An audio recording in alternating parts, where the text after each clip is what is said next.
Good morning, students. Let us complete the topic physical and chemical change. In the previous week, we have started with physical and chemical change.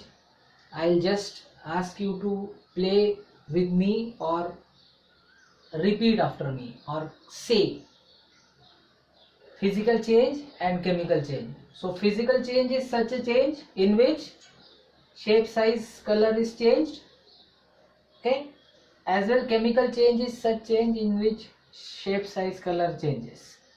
This is common. Now, second change with physical change is, come on, this is a reversible change. Okay, and chemical change is a irreversible change. Third is a very important in this physical change. Here, no new substance is formed, and here in chemical change, new substance is formed. Okay, so this we have seen. This was just a recap that we have seen physical and chemical change, the differentiation as well as similarities. Now, as we know about chemical change, the very chemical change which we experience is rusting.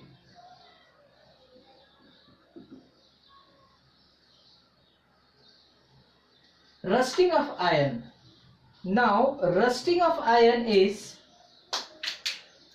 as iron, that is Fe, when it reacts with atmospheric oxygen as well atmospheric water, it gives Fe2O3, that is Fe2O3, that is ferric oxide, commonly called as rust. Now, this rust is not good. It means it is eating up of iron. Why it is called as chemical change? Because you cannot bring iron back. Now you can think over it through the entire world, over the entire world, that how much expense we have to pay for this monster, rust. There are huge ships made up of iron which are sailing in sea. Every year their major parts are replaced. Many lakh, many crore of rupees are spent on it. You know, one of the important thing in the entire world, that is Eiffel Tower. It is completely made up of iron. You will be havoc to know that every year they are spending crores of rupees only to paint Eiffel Tower, because they have to save that monument from rust. So this is one more simple example at our homes. Every year or twice, couple of years, we have to paint our grills which are made up of iron to save them from rust. So this is a chemical change, rusting of iron. Okay.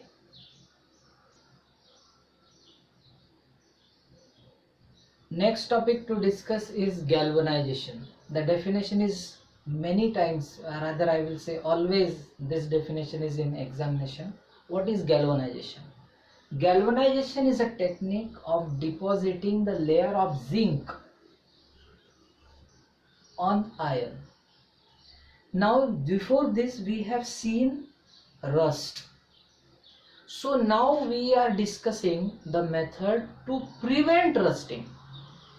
How you can prevent this rusting? The simple way is painting, greasing, but those are not permanent solutions. So here is the first one. Galvanization is a technique of preventing rust. Now, at various places, different type of instruments are used which should not rust to protect the big structures. So before installing them in the big structures, they are galvanized. For example, if you are putting roof in your farmhouse, the iron sheet roof. So to hold those iron sheets, some special type of bolts are used. They are called as J bolts. They are like this. They are holding the iron sheet with nut bolt and holding the this lower part to an iron rod, so that the roof will be safe. As those bolts are exposed to sun, water, air, they should not be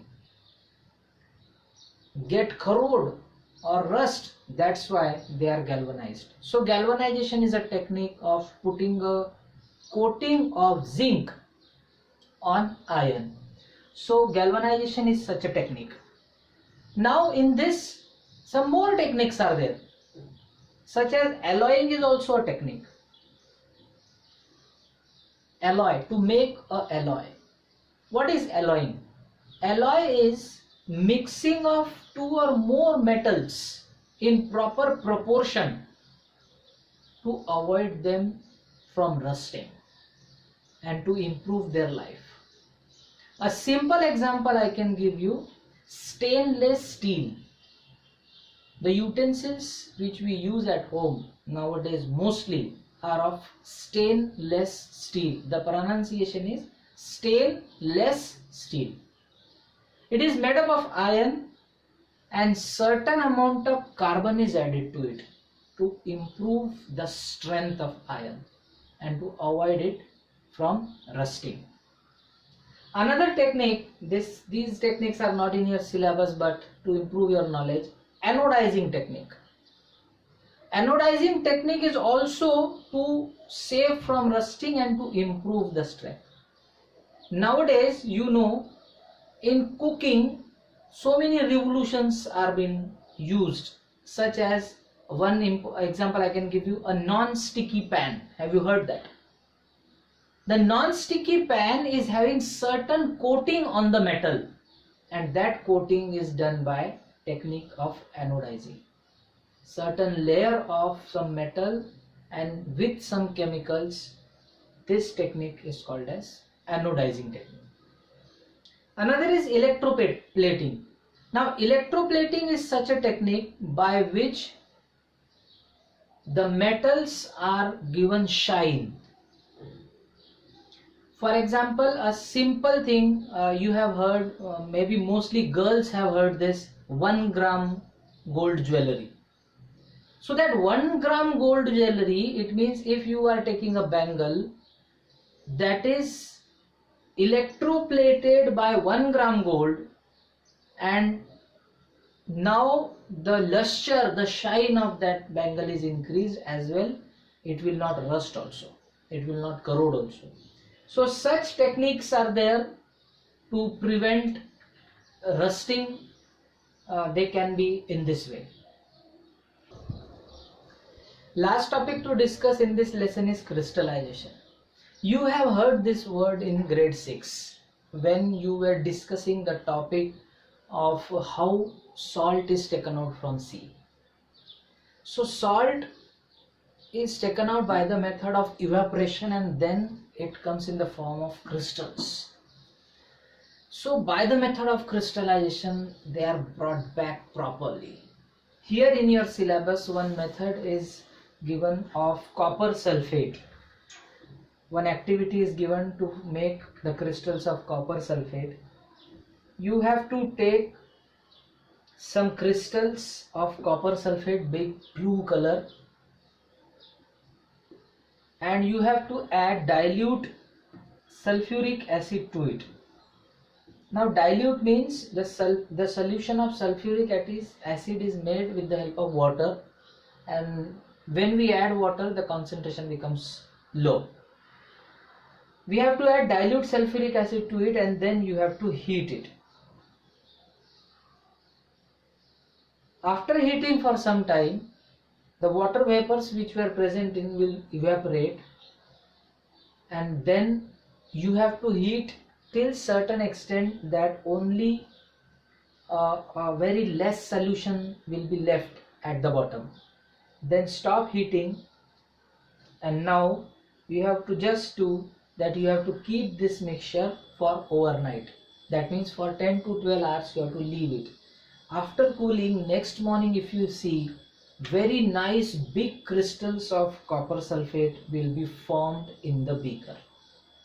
So this is all about crystallization, and in this entire topic, physical and chemical change, we have seen physical change, chemical change, and then how to overcome chemical change, that is rusting, different methods, and lastly crystallization.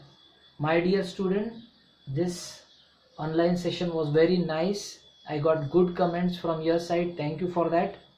And this is all about physical and chemical change. I am putting holiday homework for you, that you should go through the NCERT exercise questions, solve them, and I feel that you all should pray God that we will be coming back to school very soon. Thank you, students.